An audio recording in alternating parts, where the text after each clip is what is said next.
Nous sommes laissés avec plus de questions que de réponses. Saviez-vous que notre système solaire a une configuration très étonnante?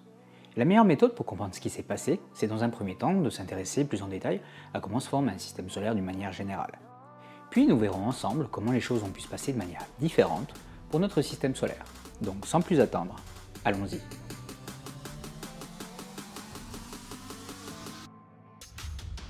La réponse à cette question peut sembler très compliquée. Et ce n'est pas tout à fait faux. Mais on pourrait cependant simplifier un peu les choses, en se penchant sur le fonctionnement d'un disque d'accrétion. Qu'est-ce qu'il s'y passe? Quels sont les mouvements et les forces en jeu qui nous permettent de comprendre son évolution, la formation et le mouvement des corps à l'intérieur de celui-ci? Pour que tout le monde soit au point, reprenons les bases très rapidement. On sait que le disque d'accrétion est composé de poussière et de gaz froid qui sont réchauffés au centre de celui-ci par là où les futures étoiles. La composition de ce nuage dépend entièrement de son histoire, de ce qu'il a croisé sur sa route. A-t-il eu beaucoup d'interactions avec des éléments extérieurs dans son passé, comme d'autres nuages par exemple, ou des supernovas? En fin de compte, ils ne sont pas si différents de nous. Ils sont formés de leurs expériences et de leurs rencontres. Vu que l'on sait que le cosmos est très froid, c'est-à-dire autour de moins 270 degrés Celsius, plus on s'éloigne du centre du disque d'accrétion et de la zone de rayonnement, plus la température du disque baisse. Ce qui fait que différentes choses vont se passer au fur et à mesure que l'on parcourt le disque et de ces changements de température. Pour aller plus loin, là où il fait si chaud que même les métaux se vaporisent, ils ne pourront pas se condenser. Vous me direz, c'est logique. Mais comme on est rarement confronté à ce genre d'environnement extrême sur Terre, c'est important de le rappeler. Avec ça à l'esprit, on comprend par exemple qu'il y a une limite à partir de laquelle on va pouvoir trouver de l'eau, et une autre à partir de laquelle on va pouvoir la retrouver sous forme de glace. Les scientifiques l'ont nommé très poétiquement la limite des glaces. On dit des glaces car en réalité, il y en a de nombreuses des limites tout au long du disque. Une pour l'eau, une pour le méthane, le dioxyde de carbone, et ainsi de suite. Vous voyez l'idée? Ce qui veut dire également des changements d'état pour la matière en général. Pour chacune des molécules à l'intérieur du disque, qui s'y trouveront tour à tour sous forme de gaz, de liquide ou de solide. Les facteurs de température et de pression étant également importants, il ne faut pas s'attendre à retrouver des comportements identiques à ceux que l'on observe sur Terre ou à l'abri sous une atmosphère stable.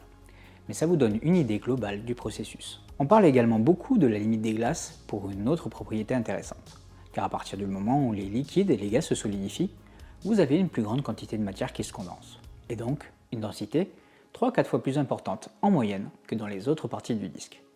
Pour référence, dans notre système solaire, la limite de glace d'eau se trouve à 3 fois la distance Terre-Soleil, qui est à peu près la limite entre les planètes telluriques et les géantes gazeuses. On va s'arrêter là sur le sujet pour simplifier, mais on pense que ça explique les différences de composition et de masse entre les corps d'un système solaire, qui dépendent en grande partie de leur zone de formation dans le disque protoplanétaire. Résumons tout ça avant de continuer. La composition et la concentration des différents éléments qui constituent le nuage d'origine, ainsi que les différentes phases de condensation de la matière à l'intérieur du disque protoplanétaire, expliquent à la fois la diversité de composition et de taille des planètes. Néanmoins, ça n'explique pas tout, car même si on constate que dans notre système solaire, ça n'est pas le cas, il y a une quantité importante de géantes gazeuses proches de leur étoile, dans les nombreux autres systèmes solaires que l'on a observés. Et si vous avez bien suivi jusque-là, ça n'est sans aucun doute pas là qu'elles ont pu se former. Alors, qu'est-ce qui s'est passé? Comment elles sont arrivées si loin de là où elles s'étaient formées? Car on parle quand même de géantes gazeuses. Il semble raisonnable de se dire que pour déplacer une planète comme Jupiter ou Saturne, il doit falloir quelque chose d'assez puissant. On a bien compris que les petits corps s'agglomèrent pour en former de plus grands, et ainsi de suite. Certains s'entrechoqueront, se fragmenteront, d'autres continueront de grossir. Tout ça c'est très bien, mais toujours pas de quoi déplacer une planète 318 fois plus massive que la Terre. La vérité est donc ailleurs. Intéressons-nous à ce qui se passe autour. Grâce à Pluton et la perte de son statut de planète qui a fait pas mal de bruit en août 2006, on se souvient désormais qu'un corps céleste s'appelle officiellement une planète qu'une seule fois qu'il a réussi à dégager complètement son orbite de tous les autres corps, soit en les absorbant, soit en les éjectant. Les planètes en formation creusent de petits sillons dans le disque protoplanétaire. Les corps, planétoïdes, protoplanètes, en accrétant de la matière du disque, l'affaiblissent. Donc, plus il y a de corps qui se forment, plus le disque s'amoindrit et s'affaiblit. Mais qu'en est-il de la matière qui entoure les planètes en formation? Qu'est-ce qu'il se passe concrètement comme interaction avec le disque tout autour de ces nouveaux corps formés? Pour simplifier, on pourrait dire que c'est un peu comme du bobsleigh. Au début, la matière du disque qui les entoure a tendance à les maintenir en place sur leur trajet, comme sur une piste.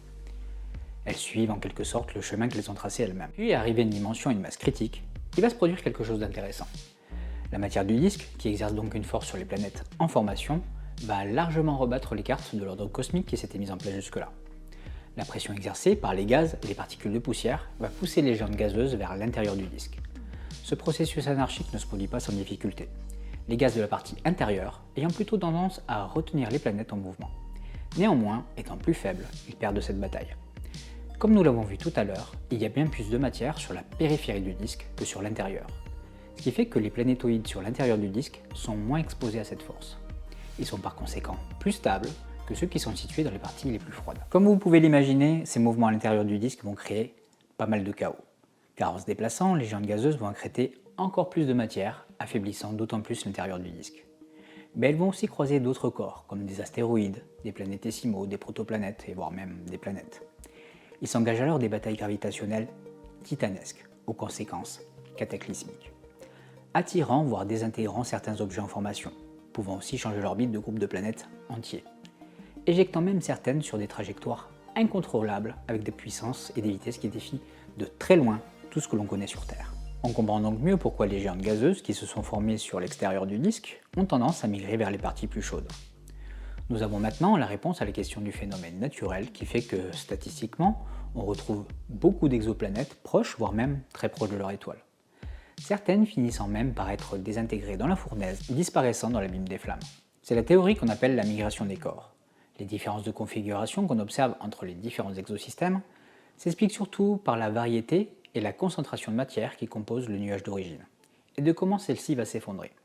Ce qui explique qu'il y a beaucoup de configurations possibles, mais globalement, c'est plus ou moins le même processus qui se répète à chaque fois. Alors, pourquoi, dans notre système solaire, on a l'impression que ça ne s'est pas passé comme ça?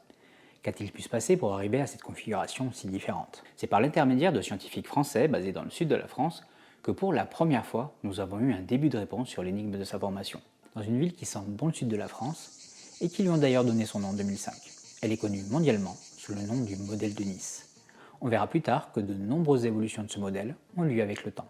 Mais intéressons-nous ici au modèle d'origine, qui, comme on peut s'y attendre, prend en compte la migration des corps. Mais à la différence ici que ce processus prend place une fois que les gaz et les poussières se sont déjà quasiment totalement dissipés sur les portions intérieures et au milieu du disque, c'est-à-dire là où les planètes telluriques et les géantes gazeuses se sont formées. Dans ce scénario, Jupiter, Saturne, Neptune et Uranus se sont formés très proches les unes des autres, entourés d'un disque épais composé de glace et de planétésimaux, contenant autour de 35 masses terrestres. Pour comprendre ce qui va suivre, il est important de se rappeler le concept de conservation du moment cinétique que j'ai expliqué dans cette vidéo. Je vous laisse le temps d'aller la consulter et de revenir après si ça n'est pas déjà fait.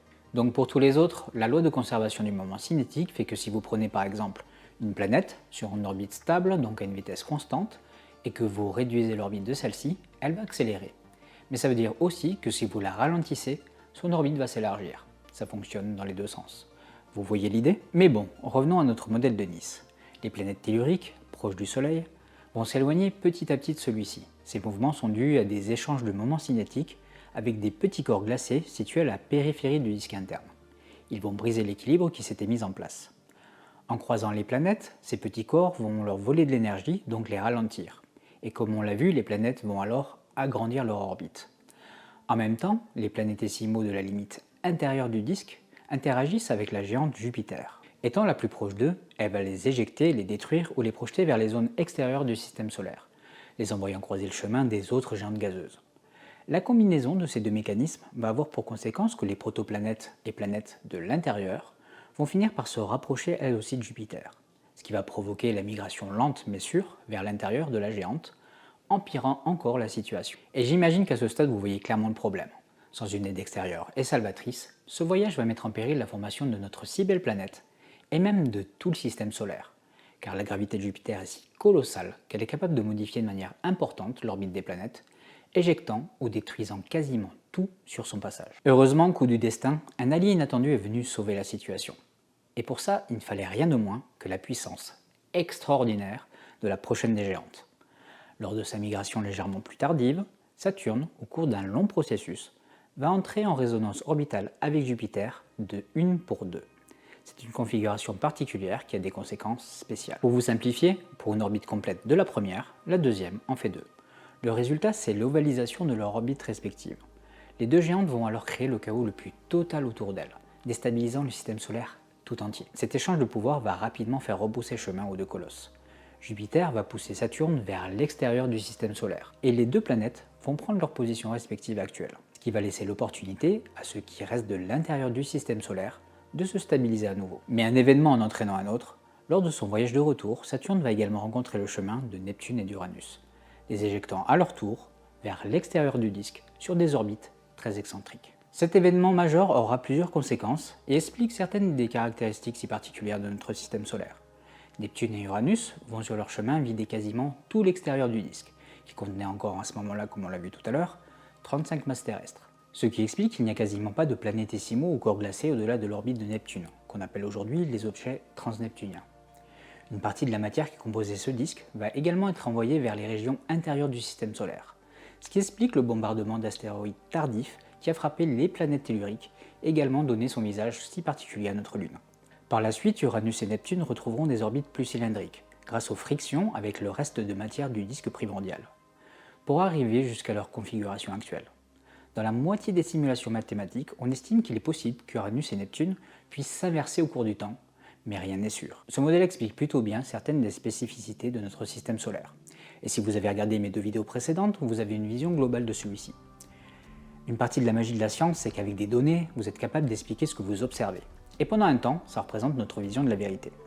Puis un jour, avec des données complémentaires, ou plus précises, grâce à de nouveaux outils ou des découvertes, quelqu'un propose une meilleure explication, qui devient la nouvelle référence. Merci d'avoir regardé, si vous avez apprécié ce moment passé ensemble, likez, commentez, ça aide la chaîne. Je vous propose aussi de vous abonner pour ne rien louper des prochaines vidéos. Je vous souhaite une excellente semaine et je vous dis à très bientôt pour démêler les connaissances. D'ici là, prenez soin de vous et prenez soin des autres.